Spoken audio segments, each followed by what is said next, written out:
Is this thing on? All right, let's get this show on the road. Okay. Hey everybody, welcome to the Coffee and Carving Show, where we get together and talk about wood carving every time, and we never get bored. Never. Never get bored. Okay, I gotta go take my meds. I'm gonna come back in a few minutes.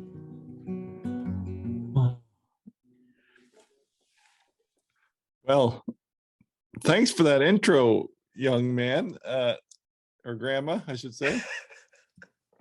Welcome to episode number 24. How long have we been doing this? And I still constantly interrupt you.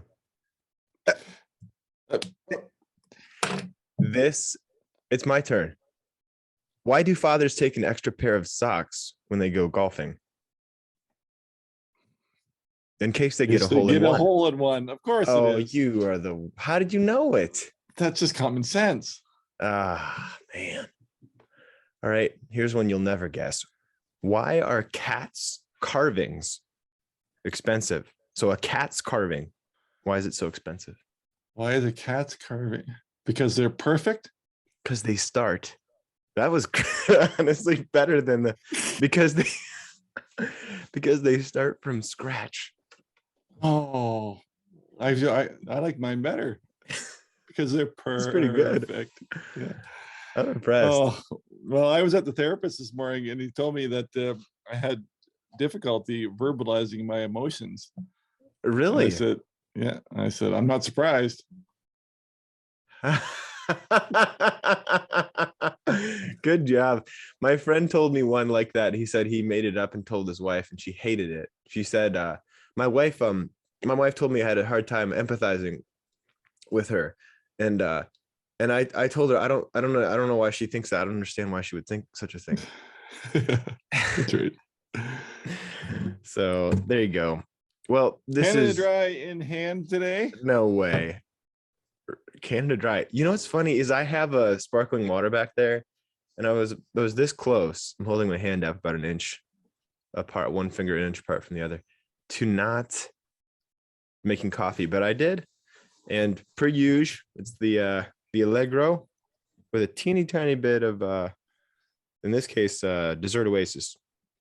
Which, speaking of coffee, I don't even know what that means. What did you just say? Dessert Oasis. Dessert Oasis coffee. Oh, coffee. Is a coffee roaster. Yeah, it's a coffee roaster near us. They have 3 locations in the Metro Detroit area. And my friend Nate, shout out to Nathan Hamoud. I'm not just saying this because he's an acquaintance, but today, my friend Keith, who works at Dessert Oasis, Rochester Hills, Michigan, made me the best cortado I have ever had, which is an espresso, double shot of espresso with a little bit of milk, warm milk. It was amazing. Why the fancy name? I don't know. I think it's just an Italian thing. They have the espresso, the cortado. There's another one that I'm forgetting now. That's a concentrated version of espresso. They have all kinds of weird. I was at a wedding this past weekend. Not to get too into the what we've been up to thing early, but a bunch of Italians on the Italian side, the groom, were ordering drinks, and every single one of them ordered espresso. We were all over there with our big cups of, with their extra size cups of coffee. They were laughing at us because they just have their little tiny espresso shots. Yeah. To each their own. I mean, put some cream in your espresso. It's good. I have a buddy that used to work with all the time, and every time we go to Tim Hortons or whatever, he'd say, tell him I want a coffee with skim milk and 2 sweeteners. And I said, no. Yeah, that sounds bad. He'll have a regular coffee. Dressed, please. Coffee today is brought to us by 2 Stevens. Stephen Harris or Stephen Morris and Stephen from 4 Oaks Crafts and the Anonymous. So thanks guys for the coffee today. And we appreciate it. I'll call mine ginger ale. Cheers to them. The Steves. So as you may notice, Alec was forced to come up with a joke today for his penance. So I went to post the podcast and I made the mistake of labeling it. I labeled it correctly on the YouTube header. I changed it. Oh, I put it incorrectly on both of them. Yeah. There you go. So I'm not paying attention to the degree that I thought I did it right on one and not on the other. But for some reason, I wrote number 22 in the description of both the YouTube channel and Anchor. So Doug noticed it, changed it on YouTube because he has the credentials for that. And then I went to, and he messaged me and said, hey, change it on Anchor. So I went over, changed it, submitted it, showed my girlfriend. She was even skeptical alongside of, you know, how Doug is usually like, are you sure it went through? And so she's like, I didn't see you do it. And I was like, what are you talking about? I did it. And I showed her the phone, submitted. And then you text me over the weekend. And I don't know. I have on Friday. Was it Friday? Finish your story and then I'm going to attack you. Okay. It's going to be your version. Well, no, it's the same version. It's just, I recently put my phone in D&D and I made an additional change to it since this whole occurrence, but you can make specific people you can make them bypass the D&D. But before I did this, Doug and anyone else would be immediately sent to voicemail. And usually, you know, I can see that there's a missed call and it's not a big deal. I just call them back. But I didn't see any missed calls. I didn't see anything. Apparently Doug had tried to get a hold of me earlier on in the week, Friday, saying, hey, you deleted it from Anchor, you dummy. And I didn't get any of these calls or see any of the texts. But so yeah, Friday at 1:37 is the text. And it says, Alec has silenced you and doesn't want to talk to you. That's what his phone says to me. Alec hates you. That's what my phone automatically sent. I said, fine. Then Saturday, same thing. Sunday, same thing. Monday morning, still no podcast. Oh no. So yeah, I was I'm actually glad you didn't call me because we would Doug had beef. I don't know why. Yeah, just ignore me. That's fine. No, I wasn't truly. Well, obviously, you know that now, but I was in my defense over the weekend, Saturday, my grandma's funeral, and then Sunday, I had a wedding. So we'll get into that, I guess. What have you been up to? Old grandma's funeral routine, is it?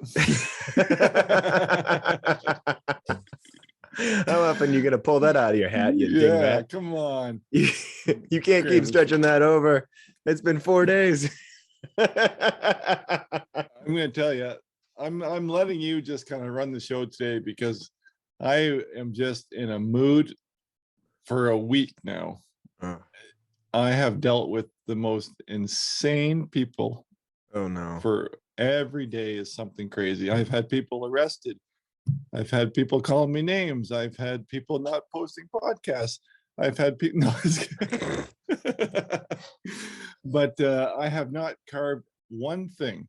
Yeah. In fact, I sat down the one night and was going to do some carving, and I started farting around with it, and then someone sent me a screenshot of some Facebook group where they're talking crap about me, and I was like, I'm done with everybody. And then to make matters worse, I binged. Well, it was actually pretty interesting, and we're not going to get into politics of any sort or whatever. And I made a joke. I shouldn't have made a joke a couple weeks ago about the trucker convoy, and I said something like, go truckers. No. But I didn't really. It was just a joke. Right. Go truckers, because I'm not going to tell you where I stand. Right. But that said, I watched the live streaming of the protest removal, basically. I watched all these individual live streamers, and I'm telling you, my brain has lost so many brain cells listening to these morons with their phones in their hands. Like, it was just insanity. Both sides, to be fair, but I mean, it was just everybody cashed in on the live streaming. Like you could have went on YouTube and found like 20 of these live stream guys, people standing there taunting the police and all this stuff, and then getting mad when the police do something. And it was just over and over again. But anyway, that was a real big deal because it's pretty close to home now. And watching that unfold over the weekend was just like a real life movie. So we were glued to that. But yeah, so I haven't really done too much at all, except for, like I said, just everywhere I turn, from one job to the next, I ran into somebody that strange week. Bad week. Just a bad week. But yeah, like I said, in the YouTube business or side, like I was trying to get a video together and I was just like, I don't even care. I can't care. I don't even care. So no. Yeah. Frustrating, really. Just frustrating. Sure. But how about you? Well, I mean, kind of similarly, just unmotivated. I've been, had ample time in the shop alone, and I just, I'm not super excited about it. And the worst part is, in my imagination, I'm carving and I'm enjoying it, and I'm looking forward to it when I'm not near the shop. Then I get in here and it's like the last week has been there's been a bit of a slump, but I tried to push through and I've gotten a little bit of carving done, but yeah, I mean, there's a bit of probably a grieving process, mostly just on my parents' behalf, because of my mom and dad are both kind of processing everything, and they still have they made the mistake of saying that they'd take all the flowers from the funeral home. Oh yeah. And they have when we showed up the day of the funeral, and they have it looks like a nursery in their house now. They just have flowers. And I think it's so sweet. The gifts, some of my customers sent gifts to my parents, and but one of the things I found that was really hilarious is people gift the most impractical things. Like, it's almost as if when someone dies and you want to help them, in American culture, we lose our minds and we forget what humans want, and we just start buying them engraved chimes. That would be good. They could put we'll order them chimes the size of a ship. Like, my parents have chimes that are literally the size of a water heater, and I'm thinking to myself, this is a nuisance. This isn't a gift. Every time you hear it ring, you'll think of grandma. Yeah, exactly. Right. Yeah. But guess what? 3 people got them these chimes. Really? So I've never even heard that before. And it's so sweet. I mean, I saw each one, and each card I read, I said, oh, that's so nice that they put I mean, these looked expensive and they're nice, and I love chimes. So don't get me wrong, I like the sound of them, but I thought it was an odd thing. Like, no, not a gift card to, and don't, if one of my family members is listening, or friends who sent chimes, we thought it was so sweet. We weren't at all like perturbed, but just in the back of my head, this comedy bit started brewing, which is like, you could have given us a gift card, but you gave us chimes. Yep. Well, so anyway, I'm gonna hold you there for a minute, because so funny when you start talking about flowers. Yeah. See, I don't buy my wife flowers anymore, because her brother died. He had just turned 19, and he fell off of a logging crane up north, and the flowers were unreal in the house. But every time she smells flowers now, she goes, "Smells like a funeral." She's got that smell, and it reminds her of her brother who died at 19. Falling from this horrible death, and it was like, oh my goodness. And so I don't buy flowers because it smells like a funeral. It's sad but true. My mom said that today. She thought it would be welcoming and nice to have flowers, because she's a florist. She loves flowers, or was a florist, but she said it's just too much. It's like, so but it is sweet, everyone who came to the funeral and gave the flowers and the chimes and everything. But my mom was trying to give me some of the chimes, so And I was like, no, I don't want a noise to remember my grandma by. Like, You know what? This summer I picked up chimes that you would love. oh, I picked up bamboo chimes, oh, and it has a really nice, soft, like not a tinny sound at all. It's a real like I can't explain earthy it. kind of woody sound. That's cool. Yes, yeah, it's really cool. Yeah, I really like them. Huh, I'd like to hear that. Yeah, Let's hear it. like on the Carving and Chime show. Before you go on too, I forgot one huge thing of my week. We had Family Day. Oh, I wanted you to talk Canadian about holiday. this because when you told me about it, I had no idea what you, because in the United States, there's no such holiday. Yeah, well, What I the heck guess is it's just Family Day where everybody, stores are closed, everything's shut down, unless you're a federal worker. Federal, like a postman had to work because he's Okay. federal, but this was provincial, and it's a holiday for everybody do something with your family. Oh, So, but we had big plans.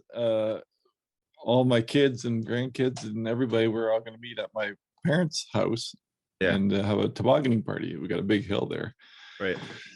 and we called it the day before because it's warm. It's raining right now, right in the middle of winter. It's raining, it's pouring rain. It's puddles everywhere, and the snow was melting quick, and so we just ended up going to my second number two's my daughter, her house, and we had a nice big brunch and family time, and it's good. It's fun.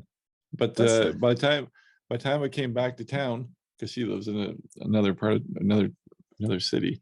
But when we got back to town, I drove by my parents' house and I scanned the hill, and it was just pure grass. Nothing, no snow left on the hill at all. But yep. So I went and visited my parents, and that was it. But that's Nice. Family Day. I mean, So it's a newer holiday. I was talking to PJ at Tree Line USA yesterday too. He has a carving store, and he said you have President's Day. Does it correspond with the President's Day or something? That's what we had. Yeah. Yeah. So is that a holiday? Well, I mean, we don't get mail, but I don't know of any businesses that are closed as a result of President's Day. I'm not aware of any, but I'm sure there are businesses that do close. Yeah. But anyway, he brought that up that it corresponded with their holiday. I'm like, oh, I didn't know that. You have President's Day. So there you go. We have Family Day. You have President's Day. Yeah. It shows you the difference in our values, apparently. I don't know. Wow.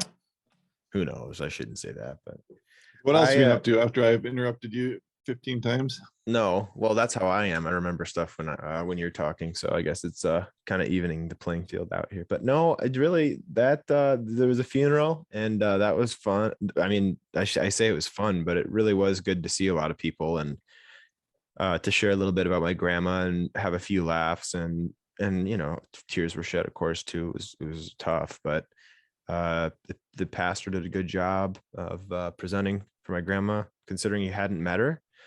And which I can't imagine. That has to be a tough job. But yeah, the funeral I went to, it was hilarious because my girlfriend was standing up in the wedding. And hang on. Yeah. The funeral you went to was hilarious. Your girlfriend was standing up in the wedding. Oh, the funeral. I said funeral. I missed it. The wedding. I apologize. Oh, you went to a wedding separate from a funeral. The following day, I went to a wedding. My bad. Excuse me. Thanks for that. And my girlfriend texted me as I was headed there saying, hey, they need someone to man a camera. So I said, cool. Got there. Dude was there to show me, one of her friends. Hey, this is how you use the camera. Press this button to focus, blah, blah, blah. Turns out guy didn't know what he's talking about. And I find this out as the wedding starts, and I press the button that he says doesn't focus. Oh, it's a select focus, a manual select. It's in a manual mode where I have to select the thing on the screen. And so I did that. Then all of a sudden I look away for a few minutes and it's focused on some bald guy's head right in the foreground the whole time. I mean, it's been 3 minutes of just this bald guy kind of looking down. Maybe he's coughing. He's looking back up. And I'm freaking out like, oh, this video is going to suck. Right. And I just found out that I'm doing this. So I don't know how to use the camera. Never used a Canon camera before, a new one at least. So I'm fiddling with the focus. It keeps hunting. The focus changes all around the room. It goes to the cross up above in this beautiful mansion that they were getting married in. It goes to this other person over here. And to top it all off, I'm over here babysitting this camera, trying to keep my finger on the bride, so it's focused on the bride, on her in the screen at least. That sounded weird, but Annalise standing up starts to lean on her sister, and I'm like, and she's talking to her. I'm like, what is she in the middle of the funeral or the funeral? Same in the middle of the wedding. I guess they're the same thing in my mind. I don't know. She's talking to Deonza, and then all of a sudden she starts to fall backwards, and a woman who's sitting up right in front of her catches her and sits her down into the seat next to her, the empty seat. And I'm thinking, oh wow, okay, so Annalise she must have locked her knees or something. She was about to pass out, and she looks embarrassed, and she's just kind of sitting down. And one of the attendees gets her a glass of water from the lady who runs the events there. And anyway, at any rate, we did a tour of this mansion, and it was beautiful. Oh, one other fun fact: during the wedding, he said, we positioned it so that everyone is kind of out of the way. As soon as the bride stands up or walks up, and everyone stands up at attendance, blocks every bit of visibility. So then I'm dragging the camera along with the tripod over about 1.5 feet, and it's like, and the camera's shaking. It's just, it was horrible. So I felt bad. This is the second time you've been called in for extra cameraman duty that you had no clue what to do. Well, the problem is people, Christmas Eve, right? Yep. Well, people think, Alec he uses a camera a lot, which is true, number one.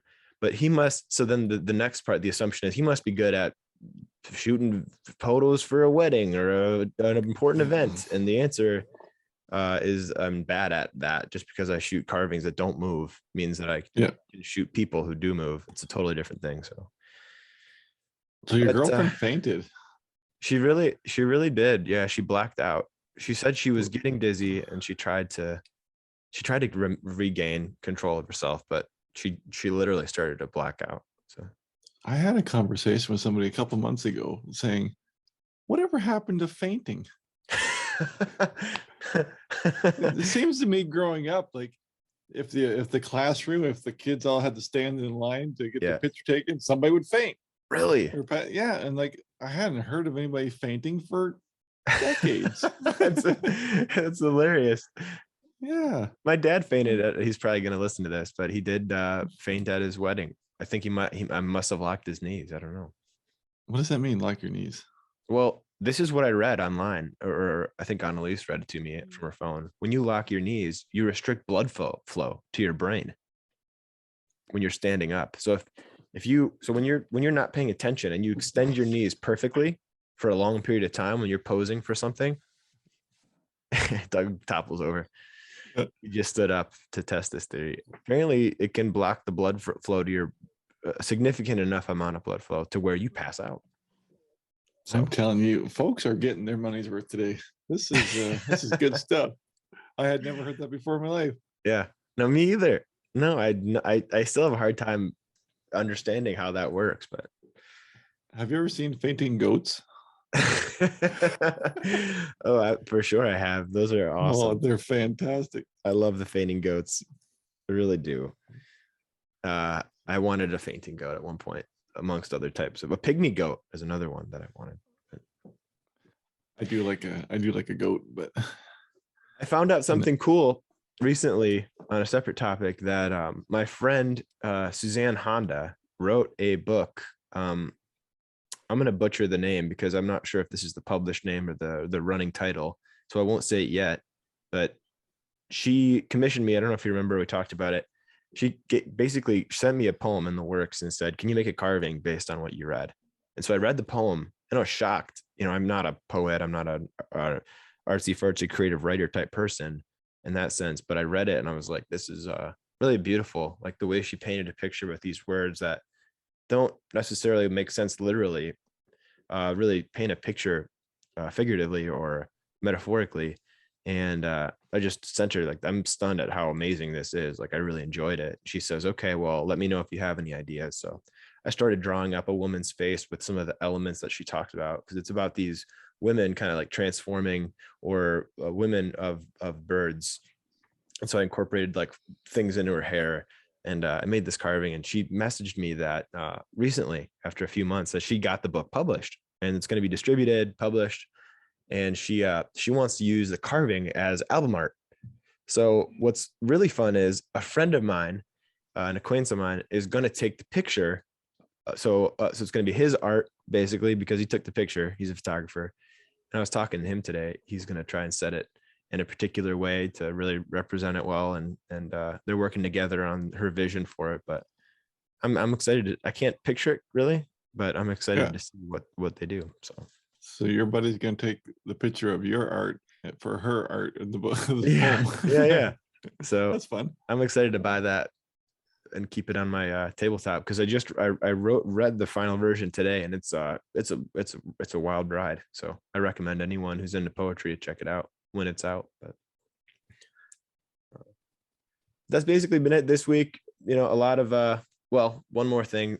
If you're watching, you can see the fixture in the background. Oh, yeah. I added that. I was showing Doug a couple of days ago, but I added another wall fixture, which is just a 2x6 mounted to 2x4s on the wall. And so I got jealous of Lucas and a few other people who have multiple fixtures. And you too. I can see 2 in sight.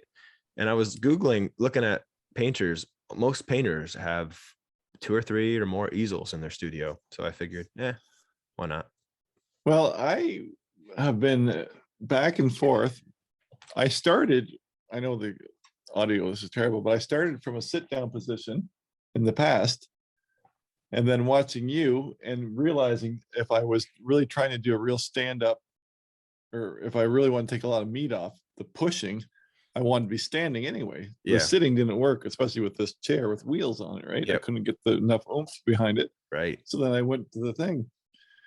But basically then I ended up smaller carvings. Since I need my little spectacles, my little reading glasses to get right in there, I thought, well, I'll be able to move it back and forth because it's just screwed to a piece of wood. And I can do the close-up, the finishing from my seat, and that'll be a lot nicer. So that's why I did that. But that's what I did too. Whenever I'm in a mood or whatever, I come up here and I start reorganizing everything. Yep. And I've changed this whole room around again in the last week. And really, everything, bolted things to the ground and redecorate it. I ripped the board off and put a whole new board, a taller board on the sit-down carving station. And I've changed it all up. So it's good therapy. I think maybe that's part of it. I never really thought of it that way, but I can see that. Yeah, totally. Yeah, I like change. Sophie always says, well, how long am I still here for? Because I like change. I feel it. I'll keep you around. That's good. But we had last week, we were talking about the show and where do we go from here? And we've had quite a bit of feedback and quite a bit of mail. So you want to just jump right in with your little friend there behind you, and we'll open her up. Yeah, absolutely. Let's do it.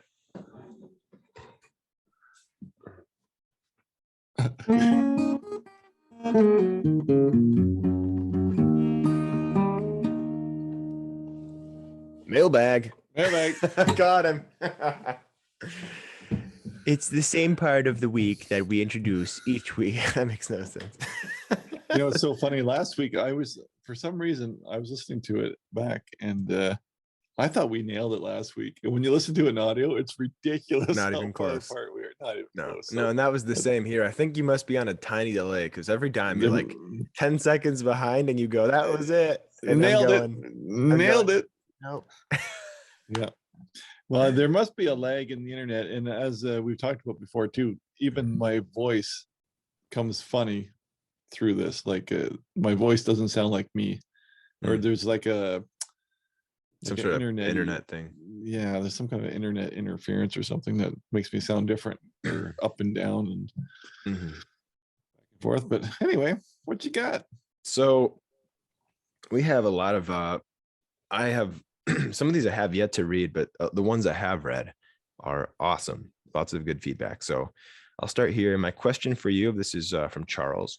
He says, amongst other things, he was saying some nice things about Doug, how he loves his videos, but I'm going to skip that because we don't need him to get a bigger head than he already has. My question for you, there's people out there to keep me humble. That's right. Yeah, me too. Right. So my question for you is this: and I love this question so much. What has been the most difficult part of carving that you really struggled to improve on? And I added struggle in the current sense because I think, or in the current period, because I think that's a good question too. He says, I typically carve little refrigerator magnets, and the hardest part for me is painting the eyes. I'm never happy with how they turn out.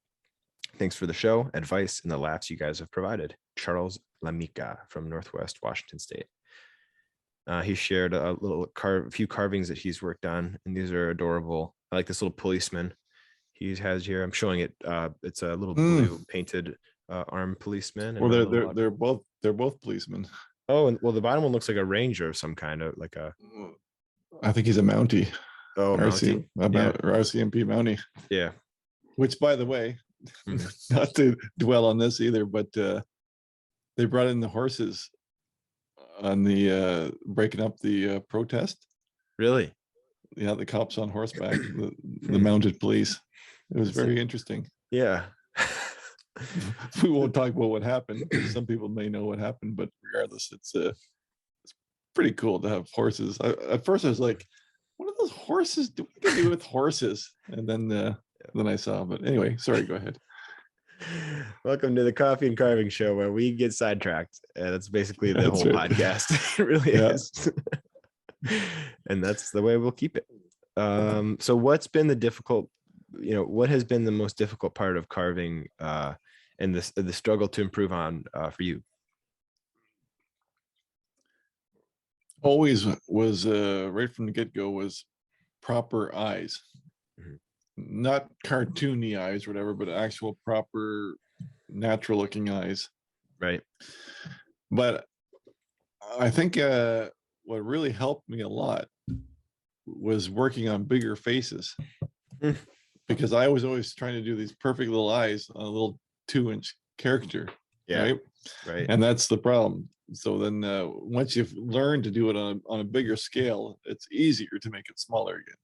Yep. But to learn tiny, it's just so much. That's why I would recommend anyone, like, do bigger eyes, do bigger faces or whatever, and then you'll really nail how you want to do it or set them up, and then it converts to smaller easily.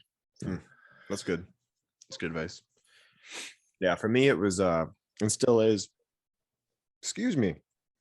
getting the right depth, like going knowing how far to go in terms of like the depth of the eyes, the nose, mouth. I still look at carvings and go, man, I need to push this back or that back. And some of it is just a lack of formal training, just because I learned from just looking at carvings and going, that looks like crap. And then, or someone else saying, yeah, that's not quite right. And then I realized, oh yeah, they're right.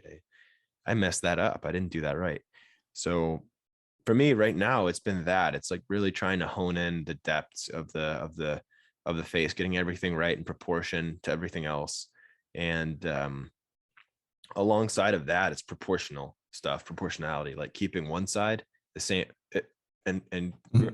Granted, no one's exactly the same from one side to the other, but it is easy to overlook glaring problems. And most people are pretty proportioned from one side to the other.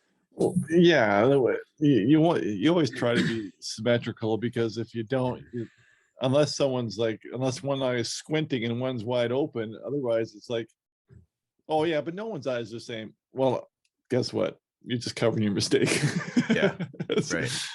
That's but yeah. And symmetry, the thing about eyes, word. Yeah, symmetry. Yeah, but the thing about eyes too is being in all these different worlds of cartoon and caricature to realism, and like you cannot make like an eye on a small character with the detail you can on one of our bark carvings. Yeah. Like you're not worried about the slants of the eyes or whatever. You're just happy to get an eye with eyelids and Yeah. and a little guy. So right. Yeah. I can see that. So Tabitha says some really nice things, that we are the best, prefers Alec to Doug. No, she doesn't. The girl.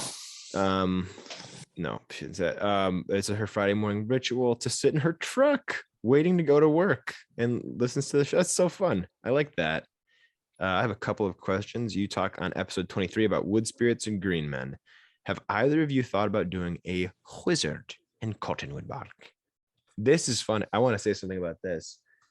I'm supposed to carve a wizard for Wood Carving Illustrated, and I've just no interest in it. And so I've put it off for months. So Kaylee or Hannah, if either of you are listening to this, I'm sorry, it's intentional. I really don't want to carve a wizard, so I'm really putting it off. But you guys have really found, you have a lot of other great people to fill the role, so I appreciate that. But yeah, how about you? Yeah, I'm trying to think about what a wizard is really. I got lots of elves and gnomes and whatever, but the wizard, I guess a wizard would be more. Yeah, I can see the. I don't think. Yeah.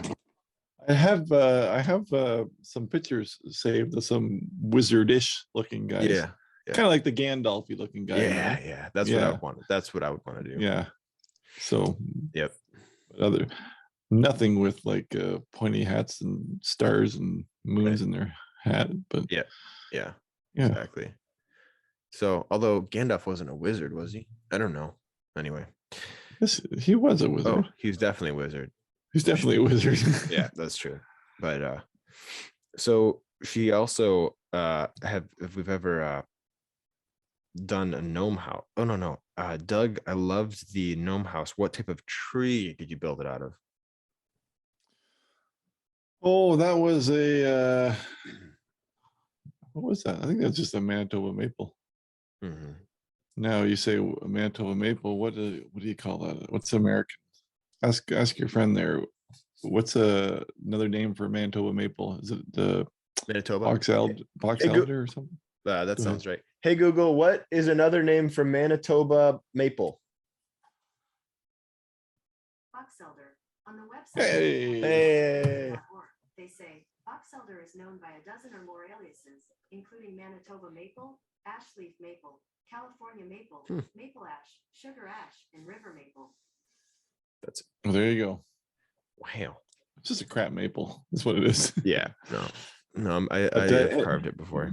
That was my brother brought me that. We had to cut down some trees, but he had that at home, and he's like, I know Doug will do something with it. And he dumped it in my yard with his backhoe, and I looked at it at a big 14-foot section of it, and then I ended up cutting that out to make the house. So it was perfect. It was already hollowed out. Like I would never hollow out the house to make it. It was just perfect. It was a perfect piece for it. So well, that's lucky. Convenient.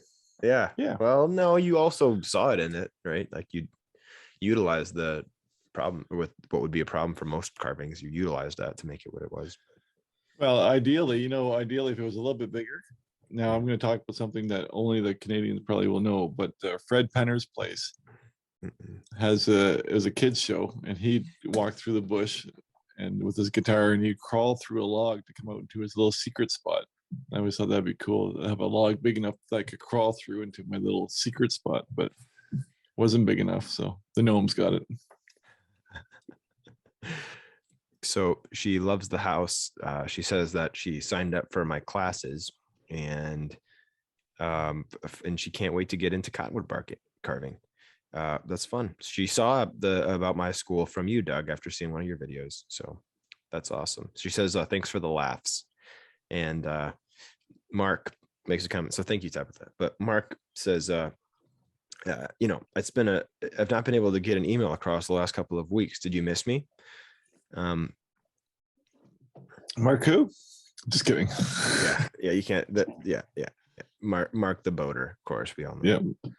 Yeah.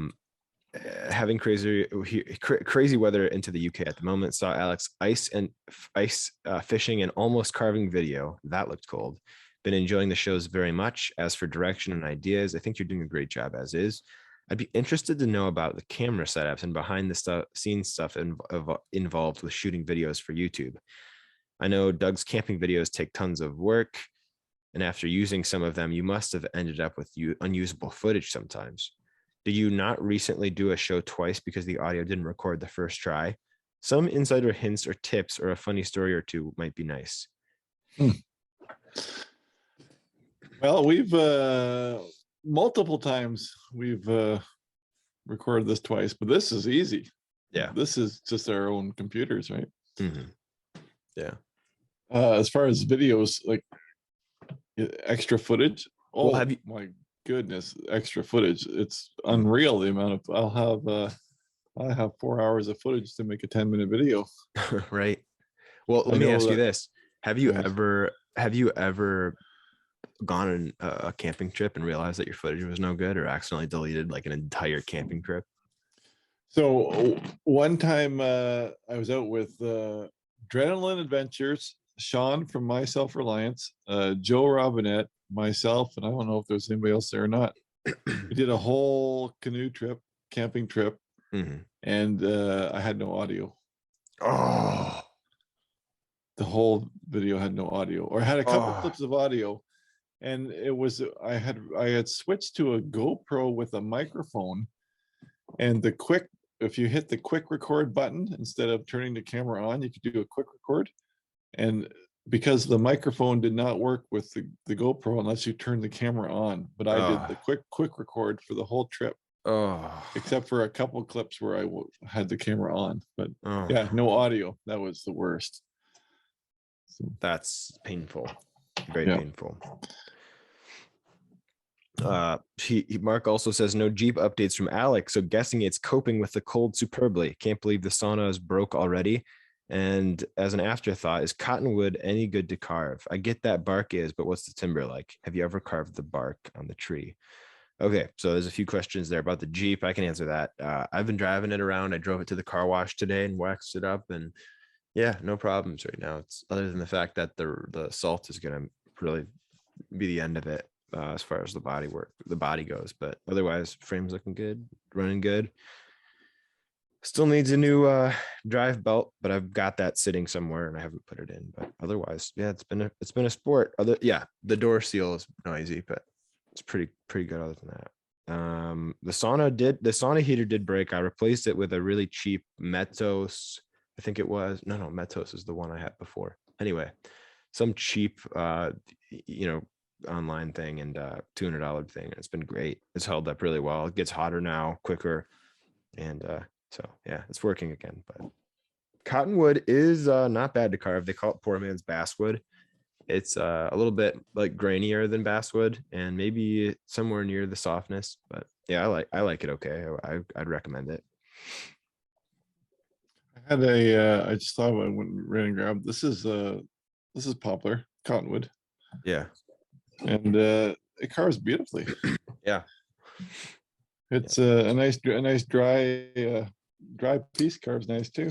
Yeah. And to be fair, it holds detail probably better than basswood, but you won't get the same. You won't get the same super slices, but right. Yeah, there you go. Yeah, I like it. Well, you heard it here, folks. We both give it a thumbs up. So get yourself some cottonwood. I've been cottonwood. I said poplar. That might even be tulip, to be fair. But I'm getting a lot of emails, and people are telling me that they're buying their basswood online, and it's hard as a rock. And I'm saying, try something else if you can't get good basswood. Yep. Like pine. Like I showed pine a couple weeks ago, and stuff like that, because if you're buying your basswood off eBay, man, it's just people want to give up carving because their basswood's too hard, because they're getting this old dry as a fart basswood from some company across the ocean. I'm like, yeah, try something local. Don't be afraid. So another question from Mark. Talks about rust and corrosion and chipping on his tools, and he asks if we have any experience with resurrecting old tools. So it's Mark from Stockton.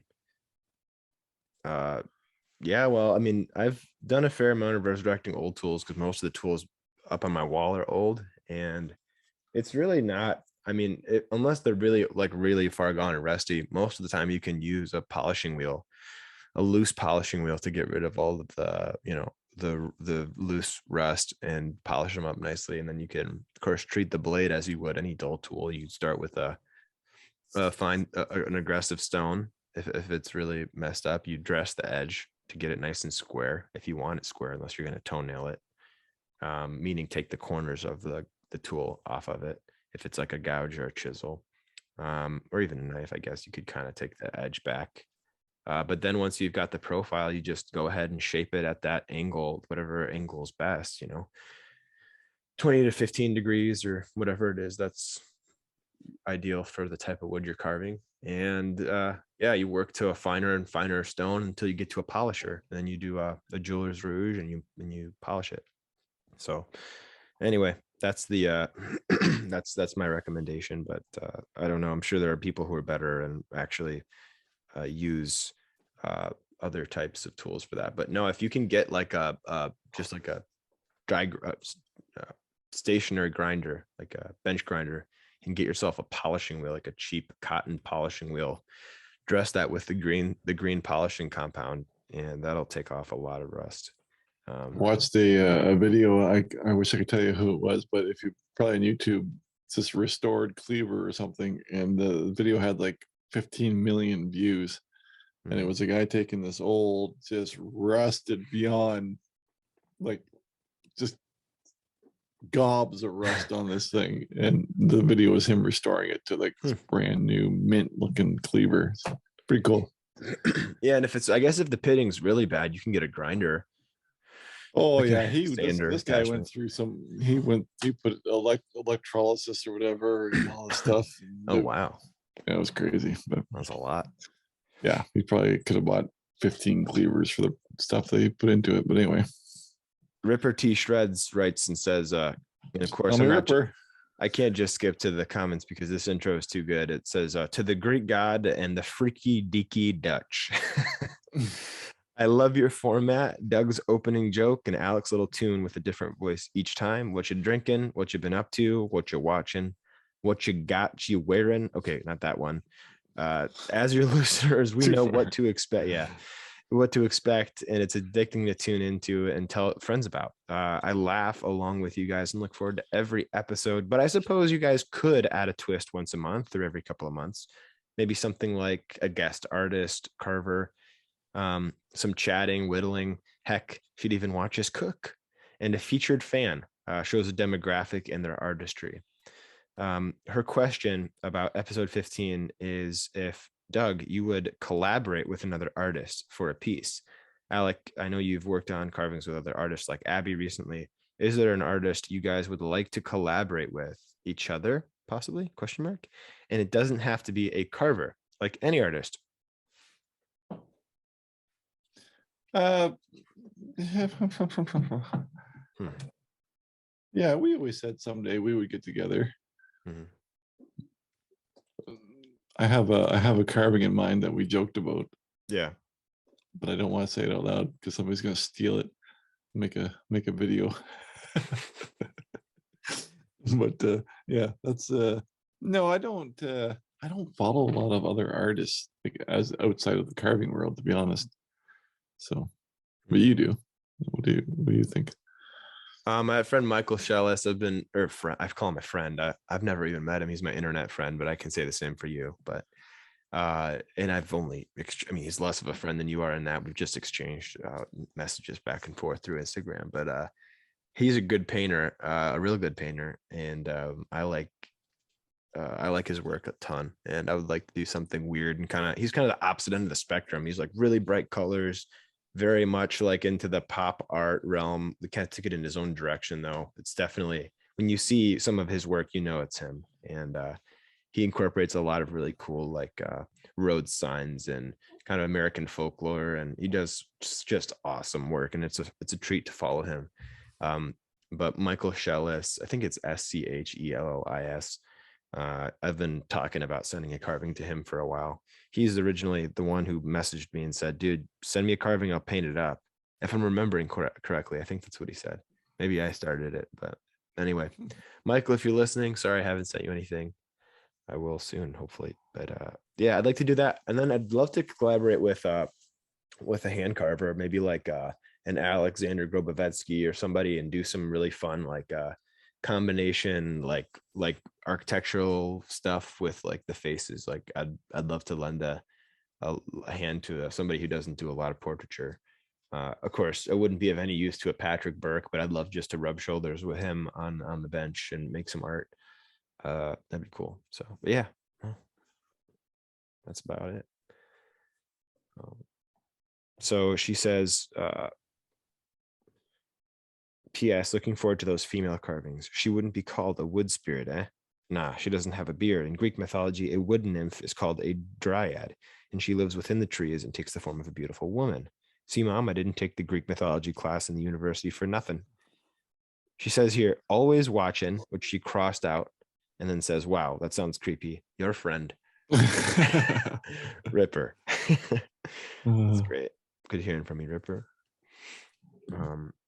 Yeah, what the wood spirit is a woman would not be a.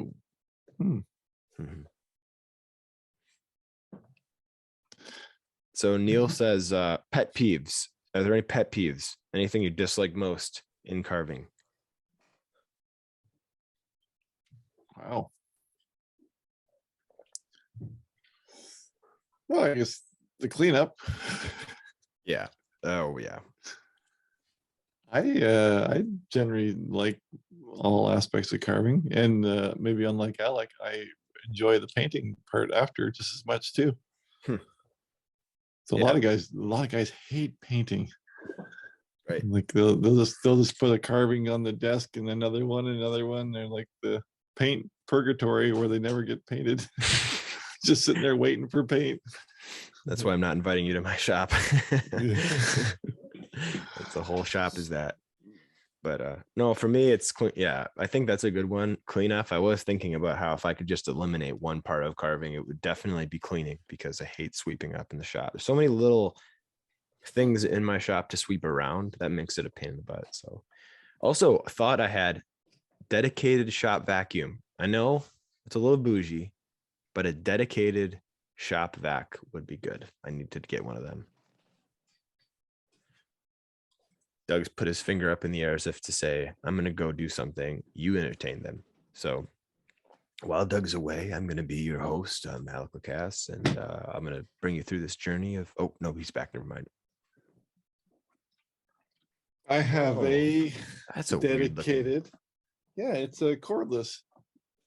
Really? Yeah. So you already are bougier than me, and that's cool. Well, I get in trouble all the time because I take Mama's fancy dancy, whatever. I don't even know what you call it. Yeah, the nice vacuum. The nice vacuum, and I'm sitting there. All you can hear is chunk, chunk, chunk, chunk, chunk, chunk, chunk, all the pieces of wood. Yep. And yeah, so she didn't love the idea. Mind you, I still might get her to run through after, or I'll run through after with it after I get the big stuff. But that thing works great. And it only, honest to goodness, after you do a carving, sweep up the big stuff, and then just a real quick little wipe vacuum, and you're done. It doesn't take long. Yeah, it's when you let it build up. That's why I always said, we say this every week now. Seems like it's not done until the cleanup's done. Yeah. Well, I'm gonna pick your brain after this about what's a good vacuum, because or maybe I'll just hit up Home Depot tonight and pick up and just anything that's got a filter in it, because I need to figure out something, because I'm it's swept in here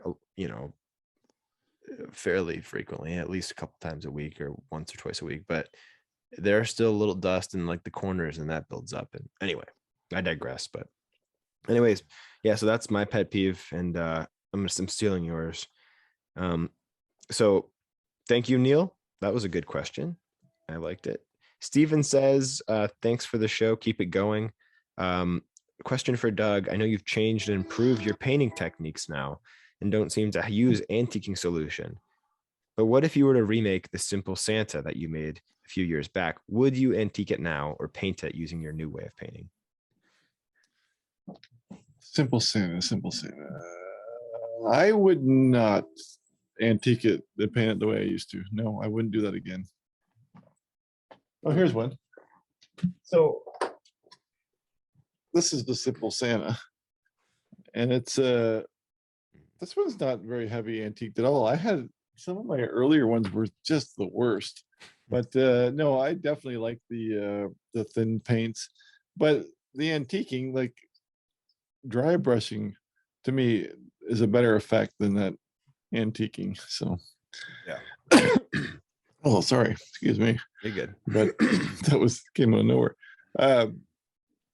Yeah, in the beginning, I used to paint everything solid paint, Yeah. solid color, and then just gob the antiquing on and wipe it off and call it done.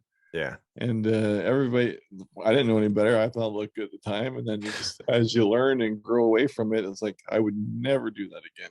Right. So, Yep. He then asked, what's an alternative to cottonwood bark as I live in England and it's impossible to get? Well, maybe you could start with maybe there's some kind of poplar. That's not a bad start. Or the cottonwood, the poplar soft. Pine, if there's a good white pine. I'm not sure the nature of white pine in the UK, but if you can get a really nice even grain white pine, not a yellow pine, not the timber that they're selling at Home Depot, but if you can get a nice white pine, that could be good. yeah, but even for the feel of bark, like I have taken big chunks of willow bark before. Yeah. And it carves pretty much the same. You just don't get the bigger, like you'll be lucky to get an inch, but an inch is good enough for a wood spirit or something, and they still handheld. Yeah. But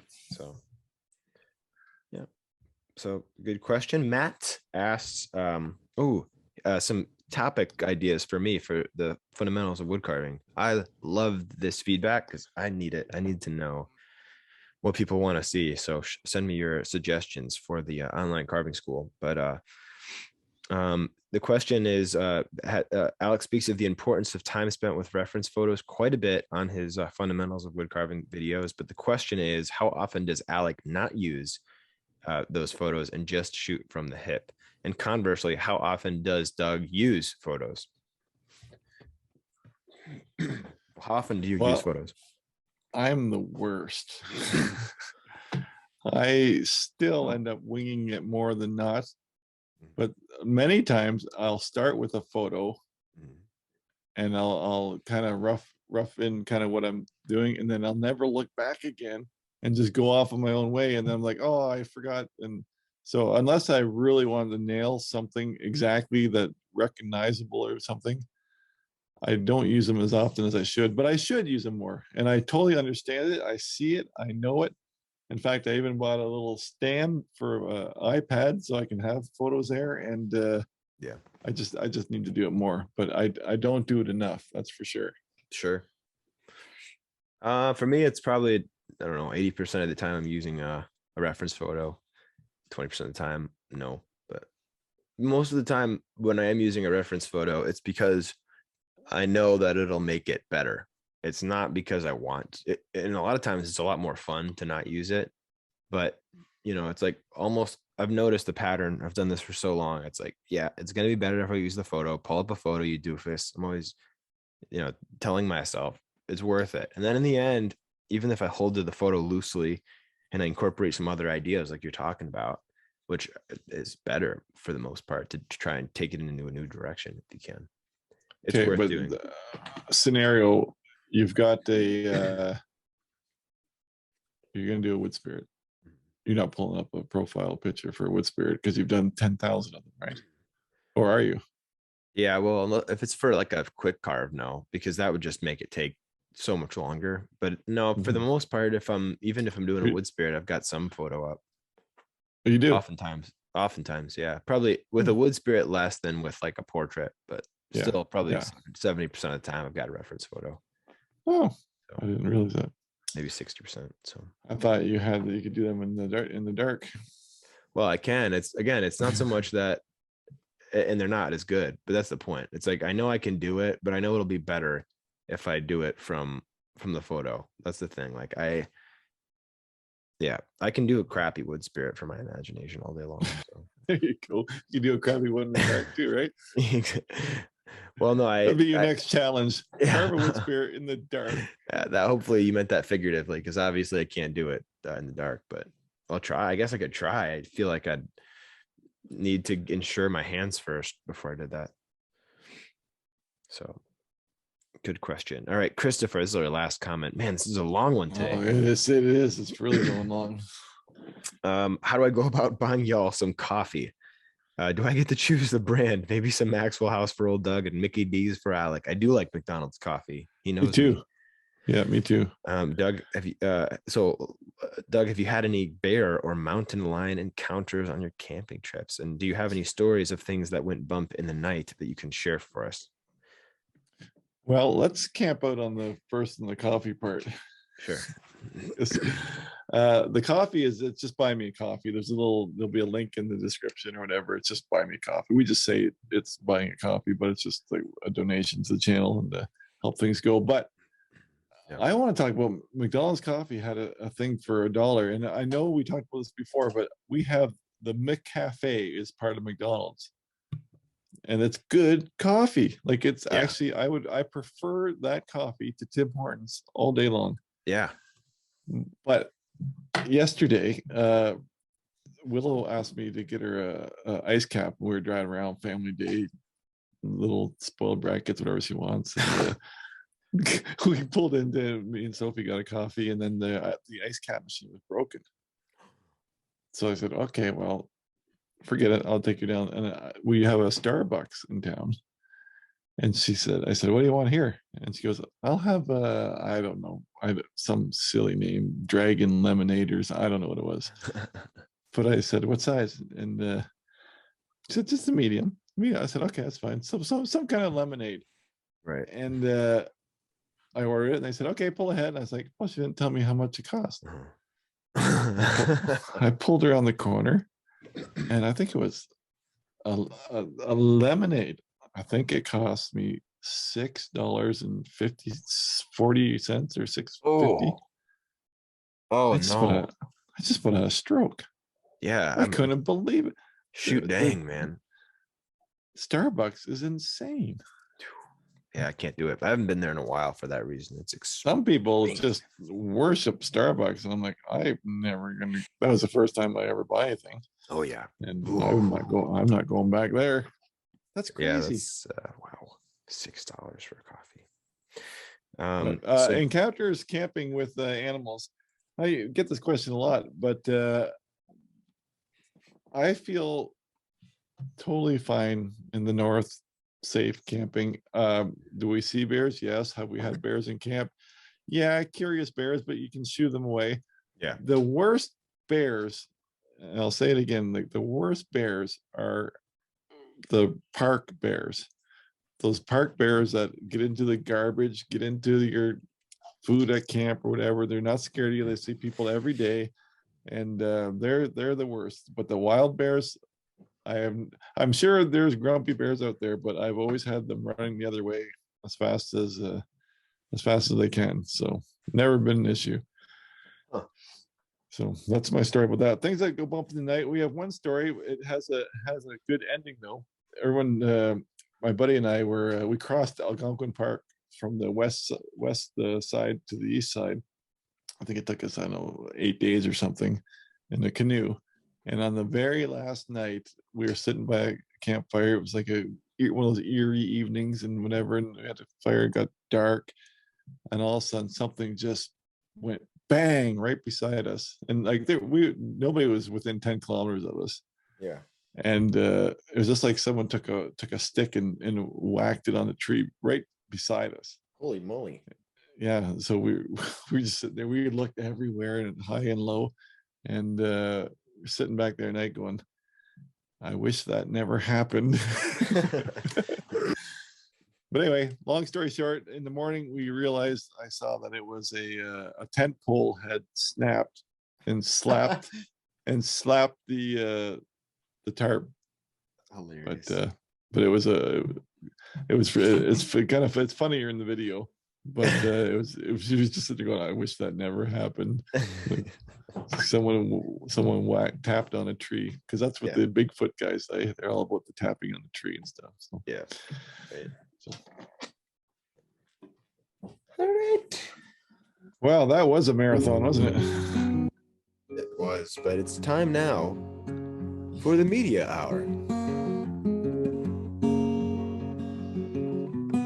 where we show you what we've been up to in terms of what we've been looking at, what we've been reading, what we've been taking in. Maybe a favorite artist, favorite musician. It could be anyone in the creative world. That was okay. You should remember that. Exactly what you just said. It's already gone. You got one? Well, like I said, I spent far too much time losing brain cells watching live streamers with their phones. But I did see our buddy Lucas Cost put out a 4-part series of his carving of a Voyager. Oh, I didn't see it. And it's in 4 parts, and every cut is documented. So the 4 parts make it pretty long, but I like that he chopped it up and gave us a little bit at a time. And he just came out with the part 4. So there you go. Check that out. Yeah, he's it's good. It's good. I like I said last week when I talked about the other guy, I said that I like watching other guys carve. Yeah. And me just too. to see how they do things differently and whatever. And never always just you gain a little bit here, or you lose a little bit here, but yeah. It's fun to pick up little subtle little clues and hints of how to do something a little bit better, different, or just say, well, my way is better, Yeah, I'll check that out. Yeah, the Carving the Voyager, is it called? Yep. Lucas Cost on YouTube. Yep. Cool. Good. Nice. We'll check that out. For me, I'm gonna pick, it's kind of an easy one because I mentioned him already, Michael Shellis.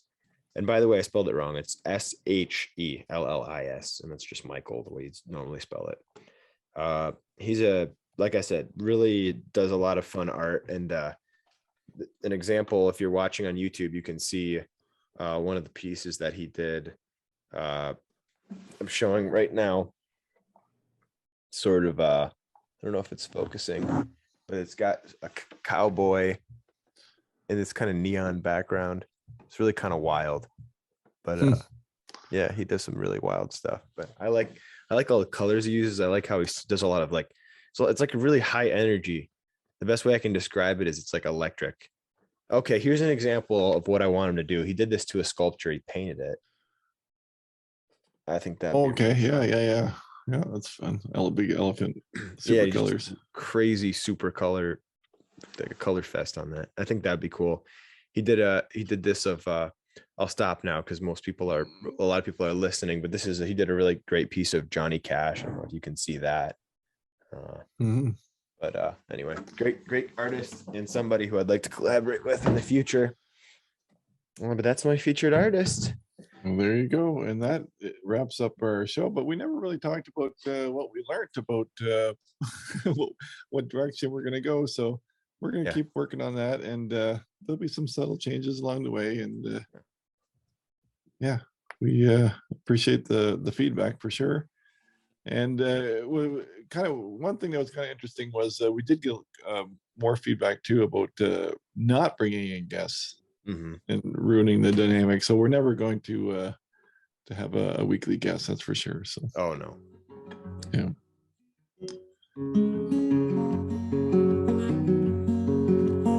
All right, guys. Thanks for watching. Thanks for listening.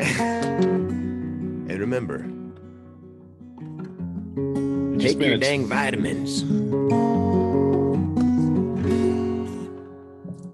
Out. All right. See you guys next week.